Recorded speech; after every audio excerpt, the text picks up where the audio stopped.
Kemchi, 1910, 19 de julio. Nace hombre Francisco Coloane. Creció bajo la llovizna, la Patagonia virgen en los ojos. Fue viento, silencio austral y un rugido del mar de su padre. El escritor se derramó temporal. Premio Nacional de Literatura en 1964, se levanta el gigante de las páginas marcadas por sus palabras.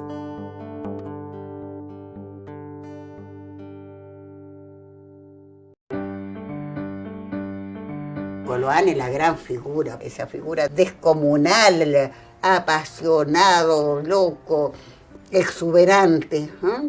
Donde llegaba era muy bien recibido y muy cálidamente recibido porque él era muy abierto, muy espontáneo, generoso, muy comunicador. Todo lo que yo iba escribiendo se lo iba pasando, unas novelas, en fin, y siempre fue muy estimulante. De modo que cuando yo escribo ese libro que se llama Testimonio Francisco Coloane, era como seguir una conversación que teníamos desde antiguo.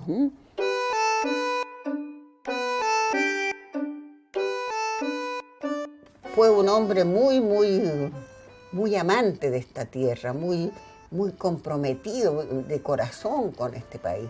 Sobre todo lo apasionaba lo relacionado con el mar, con las ballenas, con todo ese mundo que él tanto amó y que tanto defendió, porque para él la muerte de las ballenas era lo más trágico que podía ocurrir. Y sufría mucho por eso. Sufría mucho porque él amó mucho a su padre y su padre era ballenero.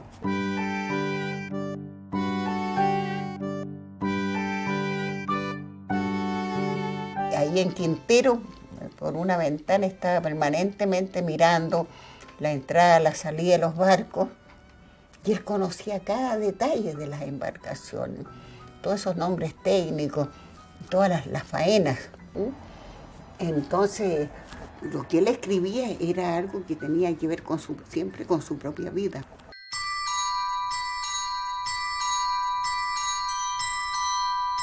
Ya queda huérfano, tan joven, jovencito, y se va a trabajar al sur, a una de las estancias australes, viviendo en ese mundo brutal y rudo de hombres solos. Había mucha crueldad allí, pero también él logra de esa misma crueldad sacar una gran ternura y solidaridad. Recuerdo que cosas muy graciosas. Un día me dijo que los onas eran los hombres más civilizados y más corteses del mundo, porque cuando un hombre amanecía enojado, se pintaba unos signos en la cara y así todo el mundo sabía que él estaba enojado, entonces nadie tenía que hablarlo ni molestarlo, y todo pasaba en armonía. Él era un gran amante de ese mundo austral y supo revelarlo. Recuerdo que un día hubo un derrame salvaje de petróleo por ahí, por Quintero. Un barco, no sé qué le pasó. Llegaron los trabajadores a tratar de aliviar ese daño tan grande, pues. Y Pancho, que no podía estar ajeno a lo que le pasaba al mar, se metió también, pues, con los trabajadores a tratar de recoger ese petróleo. Era un marino de corazón, realmente. Es un personaje inolvidable y que nos dejó una herencia muy rica.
Los novísimos son la generación de escritores chilenos que emergen en la década del 60. Se alimentaron de la literatura norteamericana y de la revolucionaria, de los textos de Joyce, Proust y Faulkner, haciendo una escritura experimental que incorporaba estas técnicas y visiones de mundo. Los novísimos hicieron suyo el principio de que el escritor tiene un rol social en su cultura y que, por tanto, tiene el deber de desarrollar una literatura que contenga una propuesta estética y política.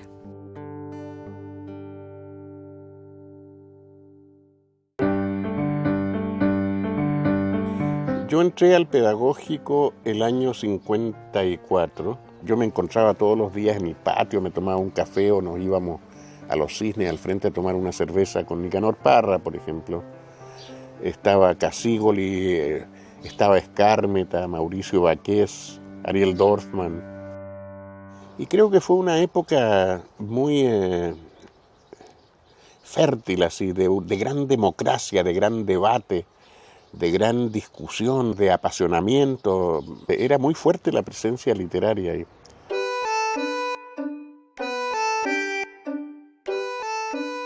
Tanto así que la generación mía, que Donoso bautizó como novísima, surgió ahí, en un libro que hizo Armando Casígoli, que se llama Cuentistas de la Universidad.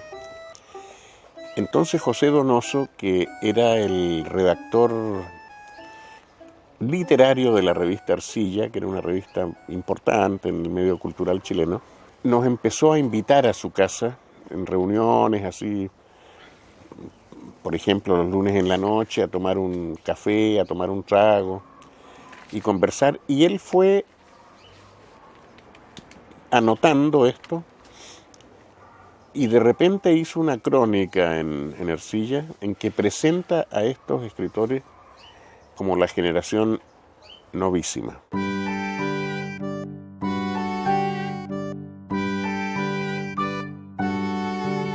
Hubo un concurso literario que organizó, me parece que una entidad de La Serena. Era un concurso más o menos importante. Y se declaró desierto. Y con una sentencia, pero terrible, decía: los que se presentaron a este concurso no saben tomar la pluma.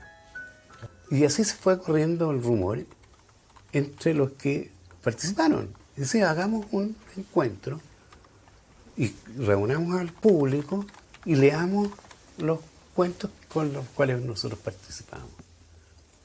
Y se realizó un gran encuentro y ahí nos conocimos. Y fuimos después muy hermanables, una generación que no tiene disputa entre sí, ¿no? Y que se lleva bien, es una generación de respeto mutuo, de admiración mutua, diría yo.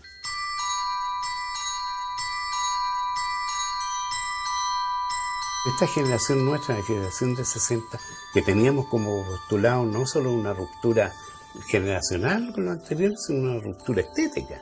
Comienza el monólogo interior, por ejemplo, toda la corriente de conciencia incorporada a la escritura, y que son experimentos, una literatura experimental. Pero esa literatura experimental recibe el golpe de la revolución.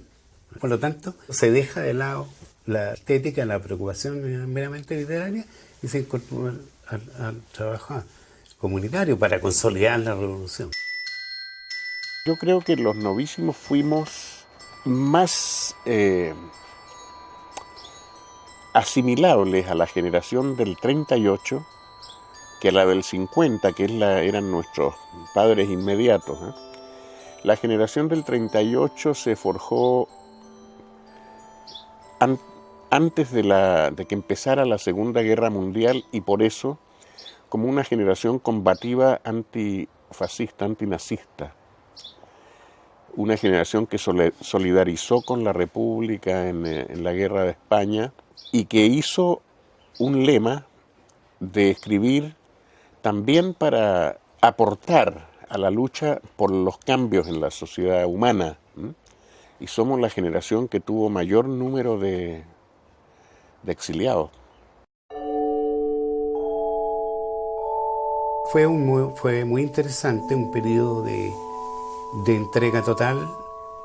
Viene Allende de candidato primero y después de presidente, y se produce un fenómeno muy importante en la historia de Chile, creo yo, porque se produce espontáneamente. Cada local asume un papel muy importante de lo que se llamaba y que en ese tiempo el compromiso del escritor, y que provocó grandes polémicas.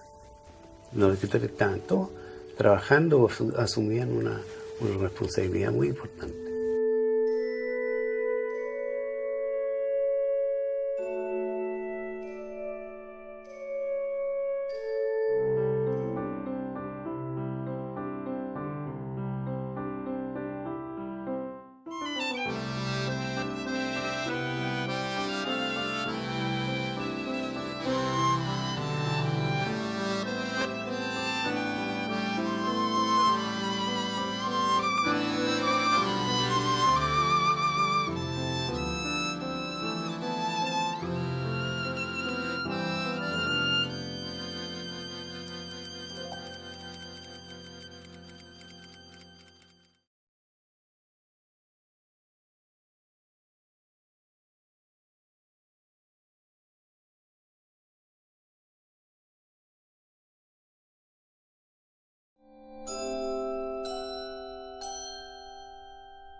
Inés Valenzuela, periodista, libretista y escritora, conoció de cerca a Neruda y a la gran mujer que fue Delia del Carril, la Hormiguita. En 1943, Inés y su esposo, el escritor Diego Muñoz, amigo de Neruda desde la infancia, vivieron en Michoacán, la mítica casa que aún se levanta en Lynch Norte, número 164.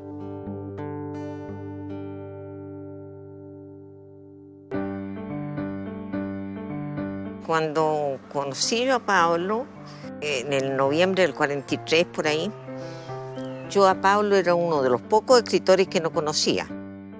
Porque, por ejemplo, a Tomás Lago lo conocía, que era más o menos de la edad, porque era amigo de mi padre. Pero Pablo no era tan amigo de mi padre, para nada.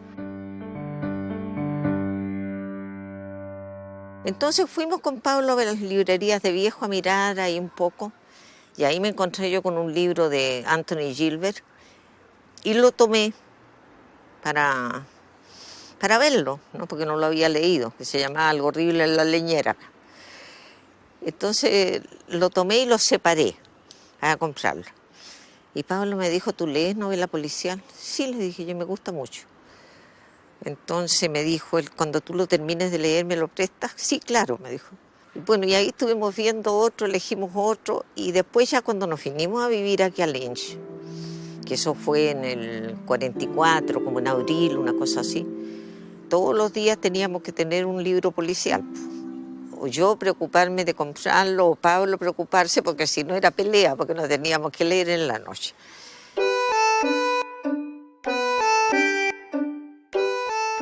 Y tanto la Hormiguita como Diego decían que nosotros éramos retardados mentales, porque lo único que leíamos eran novelas policiales.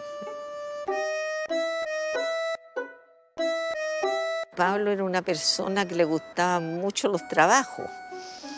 Entonces en ese tiempo tenía acuario y no eran como son ahora los acuarios, pues ya había que sacar los pescados y después sacarlos del agua, ponerlos en otra cosa, volver a llenar el acuario, limpiarlo. Entonces te iba entusiasmando que hicieras todo ese tipo de cosas.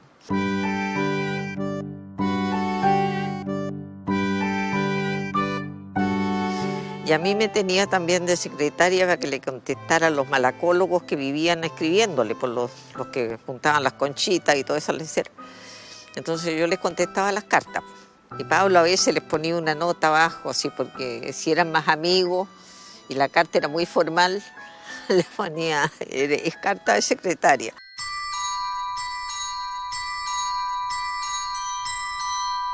Era una persona muy agradable, Pablo, para vivir con él.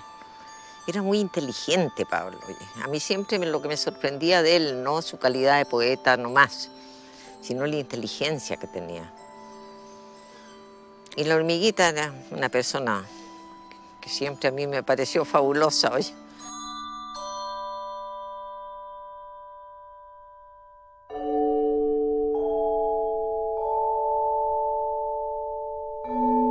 Yo siempre he dicho que la mujer más inteligente que he conocido, más fascinante como mujer, como todo, era Delia.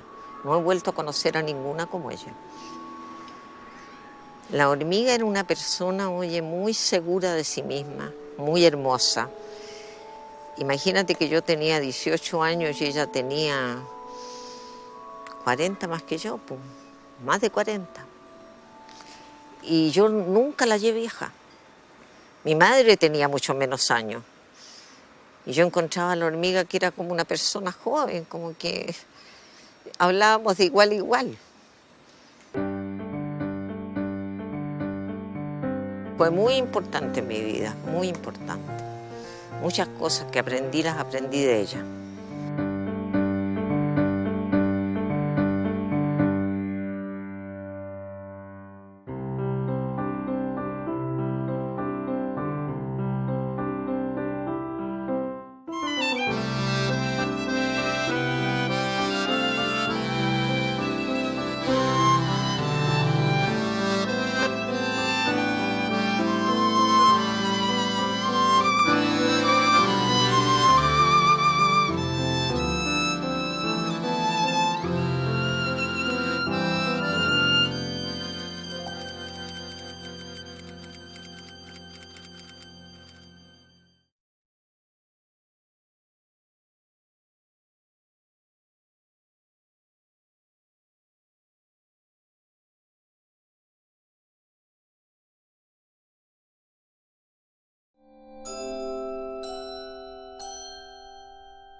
La editorial Quimantú fue una empresa estatal creada en 1971 respondiendo a una política gubernamental de apoyo a la literatura en Chile.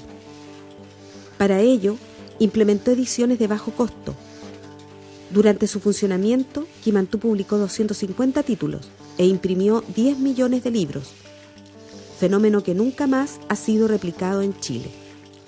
Quimantú, que en mapudungún significa sol del saber, era propiedad de todos los chilenos.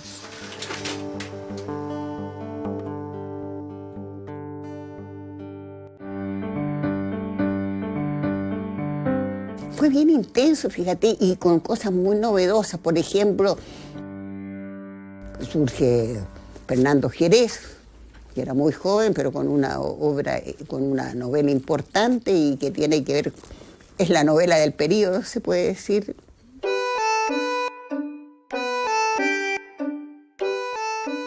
Narradores, cuentistas, hay un verdadero florecimiento.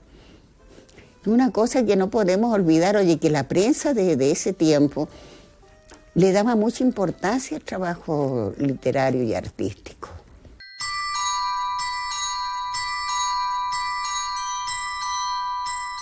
Se edita el libro en tirada, pero extraordinario, 80.000 ejemplares de un libro de Pessoa Belli, por ejemplo, ¿ya? De mi novela, que fue la última que se editó en Quimantú, se editaron 30.000 ejemplares, cosa impensada hoy en día. Y eso se vendían a precios muy baratos, se vendían al precio de una cajetilla de cigarrillos. Entonces todo el mundo compraba estos libros. Y eso se hace en un corto tiempo. Si tú piensas que en qué periodo se realizaron todos estos cambios y todas estas transformaciones, fue poco más de un año. Y en el campo editorial la revolución fue total. Se editaron, pero millones de ejemplares, y revistas populares también. Había ediciones didácticas para los dueños de casa, los trabajadores del campo, los trabajadores de la industria. Todo eso lo hace esta gran editorial que fue la editorial que mantuvo. Entonces el obrero, el empleado quería mejorar, o sea, prepararse, educarse, autoeducarse. Toda esa gente estaba ansiosa de saber, de integrarse en una sociedad, pero sabiendo. Luego con Quimantú, oye, ya se produce un fenómeno asombroso. Me acuerdo que Julio Cortázar dijo una vez que él no podía imaginarse que en Chile Tomás Mann se hubiera convertido en un bestseller. Entonces, todo el mundo andaba en la calle, en las micros, leyendo una novela, un libro bello, interesante, de un gran autor.